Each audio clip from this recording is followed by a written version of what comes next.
Good afternoon. So, discussion week two, uses of young adult fiction. YA is my chosen genre for this program because it is a genre that I really enjoy reading. So, of course, it would make sense that I would enjoy writing it myself as well. I just feel that a lot of the stories are innovative, for one. I feel that they do a good job of really tugging at your emotions, getting you to feel for the protagonist and their situation. I also feel that while it's geared towards a certain age group, teenagers mostly, um, it can be enjoyed and related to by people of all ages. Like if you're like me in your 30s or even well beyond that age, you can enjoy it despite, your age or your background. It just has themes that anybody can, understand. And I think that's part of what makes the story so enduring and just thought provoking and just enjoyable. So, getting into what I would use in my personal toolkit when it comes to writing.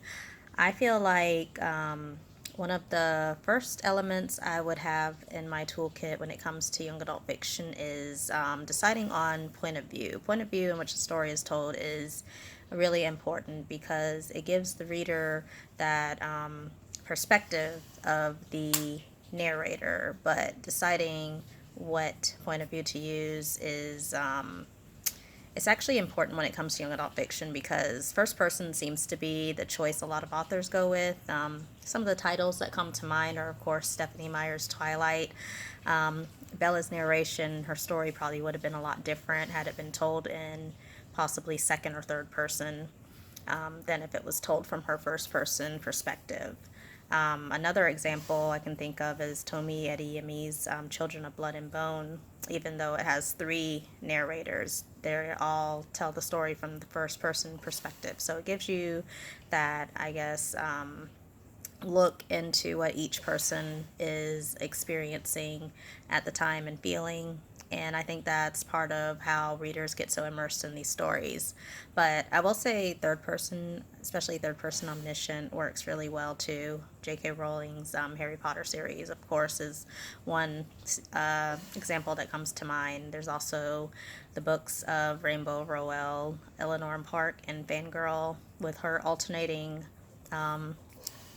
narrators in Eleanor and Park that works well, even though it's told from the third person perspective. So just finding the point of view that works best for the story I'm telling at the time. That's one of the elements that would go into my toolkit. Another would be developing an authentic voice for the story. You're writing young adult fiction, you want your characters to sound like young adults. One thing I always took issue with, coming back to Stephanie Meyer's Twilight, is that there were some instances in the story where Bella just really did not sound like a 17-year-old girl. She would say things like "holy crow." That's just one phrase that comes to mind. And I really can't think of any teenagers that would say that or talk like that. So just making sure that your characters, especially your protagonist, has a distinctive voice that sounds believable and authentic. I think that's another thing that will definitely set the story apart and just make it believable. Another element that I feel would go into my toolkit is some of the themes that the story would focus on. They want to be themes that teenagers are dealing with, that they can relate to, that, you know, not only, I guess, relevant to them because there are themes that have been tackled in novels such as John Green's A Fault in Our Stars, Cancer.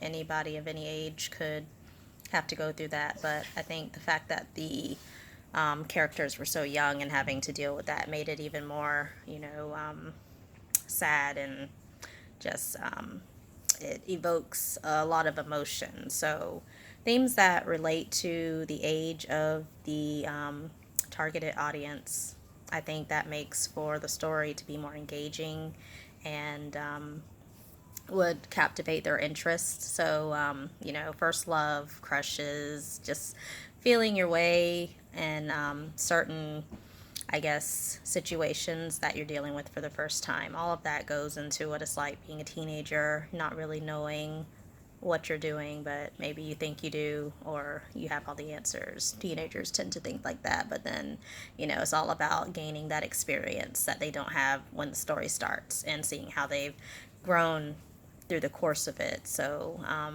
there are a lot of themes that are relevant in our society today: cyberbullying, body image, school shootings. A lot of that could be things that go into what a story is about. So, those are just some of my thoughts about what would be included in my writer's toolkit.